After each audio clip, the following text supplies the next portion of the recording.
मेरा नाम कमांडर अशोक राउत है।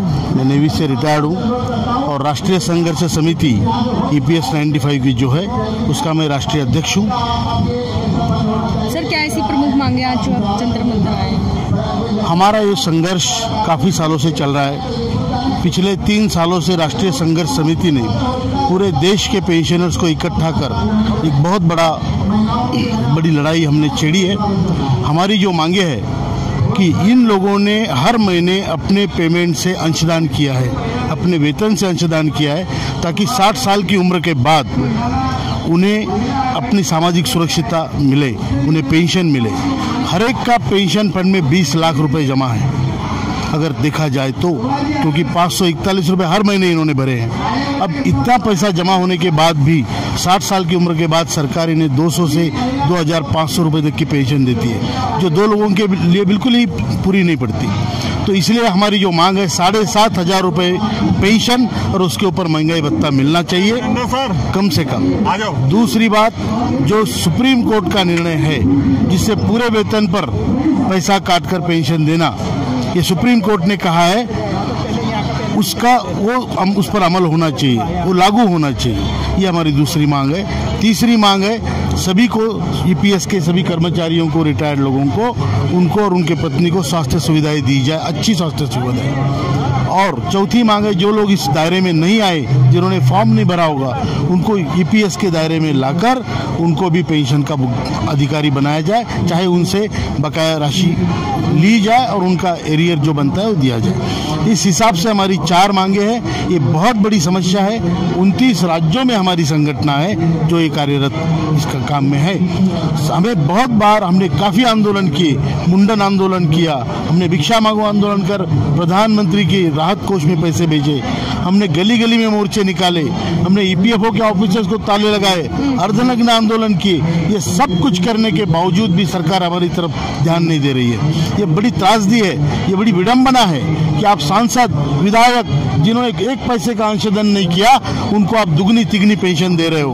आपने आंध्र प्रदेश में अभी तृतीय पंथियों को पेंशन लागू हो गई, आप साधुओं को पेंशन लागू कर रहे हो, आप मतलब मिसा में जाने वाले लोगों को पेंशन लागू कर रहे हो। जिन्होंने खुद के पैसे से अंशदान किया, उनका अधिकार, जो उनका हक है, सरकार से कोई भीख नहीं मांग रहे, हमारा पैसा जमा है, वो पैसा हमें मिलना चाहिए। ये हमारी मांगे हैं। अपील क्या करेंगे?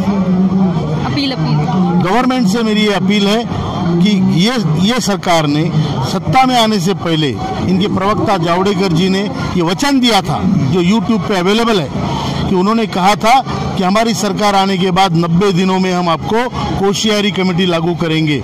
कोशियारी कमेटी मतलब 6 साल पहले 3,000 रुपया कम से कम और उस पर महंगाई भत्ता, उसी से डिराइव की हमने मांग है 7,500 और महंगाई भत्ता आज के ज़माने में 2 लोगों को जीने लायक।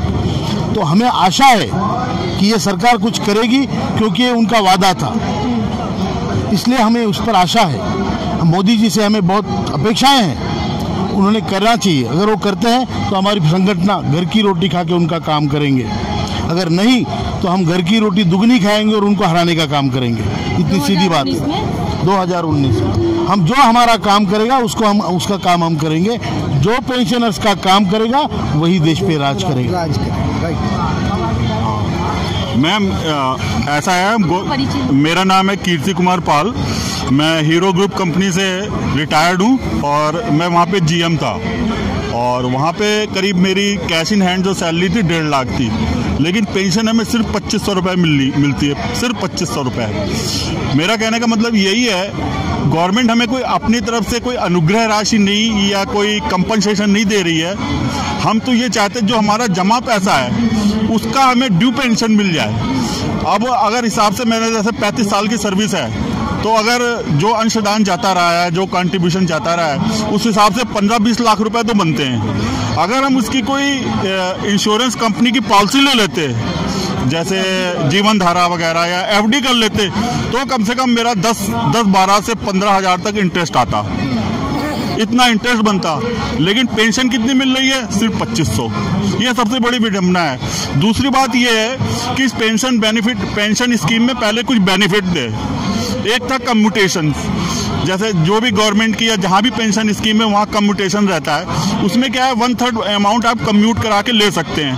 15 साल बाद जब आपको पेंशन मिलेगी तो वो रिस्टोर हो जाता है, मिलने लगता है। अच्छा, तीसरी ये गवर्नमेंट ने अबॉलिश कर दिया है, ये स्कीम खत्म कर दी है। दूसरी सबसे बड़ी बात, पेंशन स्कीम जितनी भी हैं उनमें क्या होता है, क्योंकि हमारे पैसे की है, पहले पेंशन मेरे को मिलेगी, मरने के बाद जो डेथ के बाद वाइफ को मिलती है, उसके बाद पैसा जो नॉमिनी को दिया जाता है। अब की इस स्कीम में गवर्नमेंट ने ये किया है कि वो पैसा फॉरफिट हो जाता है, वो ईपीएफओ के साथ हो जाता है। तो ये एक बहुत बड़ा धोखा, बहुत बड़ा बिट्रायल, बहुत बड़ा विश्वासघात पेंशनों के साथ हो रहा है। उनके पैसे से खिलवाड़ कर रही है सरकार। जितना सर आप परेशान दिख रहे हैं, क्या लगता है इस बार किसको वोट देंगे? भाई वोट तो ये सरकार पे डिपेंडेंट है। देखिए, जब वोट देंगे तो बहुत सारी चीजें फैक्टर कंसीडर करेंगे, लेकिन अगर सरकार ने ये काम नहीं किया तो उसको तो निश्चित रूप से वोट नहीं देंगे। बाकी हमारे सर जैसा आदेश देंगे, पेंशनरों के संगठन के अध्यक्ष हैं, ये जिनका जैसा भी आदेश होगा वो हम फॉलो करेंगे। हाँ, मैं विनोद तलवार गवर्नमेंट एंटरप्राइज से रिटायर हुआ हूँ। हमारा ये कहना है कि हर आदमी मिनिमम 541 रुपये पेंशन कंट्रीब्यूट कर रहा है और उसको पेंशन मिलती है 300 से लेकर 2500 तक, 300 से लेकर 2500 तक, जबकि उसने दिया है 541 रुपये हर महीने। ये बहुत बड़ी विडंबना है। हमारी जो मांगे हैं, जैसे कमांडर साहब ने बताया, 7,500 मिनिमम पेंशन हो, plus regular DA as per government servants जो इनको मिलता है, प्लस मेडिकल फैसिलिटी साथ में हो। हमें कोई भी किसी प्रकार की मेडिकल फैसिलिटीज आज की तारीख में नहीं है।